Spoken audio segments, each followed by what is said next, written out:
Publish ಮಾಡಿದ್ರು. ತುಂಬ ಅವರೆಲ್ಲ ಇಟ್ಕೊಂಡು ಹೋಗಿ ತೋರಿಸ್ತಾ ಇದ್ದೆ ಪೇಪರ್ ನನ್ನ ಕವನ ಪಬ್ಲಿಷ್ ಆಗಿದೆ ನೋಡಿ ಅಂತ. ಹೀಗೆ ಅವಾಗಿಂದನೂ ಇಂಟ್ರೆಸ್ಟು. ಬಟ್ ನನಗೆ ಇವಾಗ ಹೇಗೋ ಆ್ಯಕ್ಟಿಂಗ್ ಇಂಟ್ರೆಸ್ಟ್ ಬಂತು. ತುಂಬಾ ಮಾತಾಡ್ತೀನಿ. ಆ್ಯಕ್ಚುಲಿ ಲೈವ್ ಮಾಡಬೇಕು ಅಂತಿದ್ದೆ. ಲೈವ್ ಮಾಡಿದ್ರೆ ನನ್ನ ಕೆಲವೊಬ್ರು ತರಲೆ ಫ್ರೆಂಡ್ಸ್ ಇದ್ದಾರೆ, ಅವರೆಲ್ಲ ತುಂಬ ಕಿರಿಕ್ ಮಾಡ್ತಾರೆ, ತರಲೆ ಕಮೆಂಟ್ ಮಾಡ್ತಾರೆ.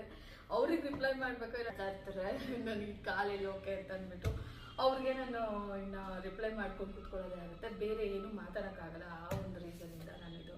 ಆಮೇಲೆ ಇನ್ನೊಂದು SL ಭೈರಪ್ಪ ಅವ್ರದ್ದು ಗ್ರಹಣ ಅಂತ ಇದೆ ಬುಕ್ಕು.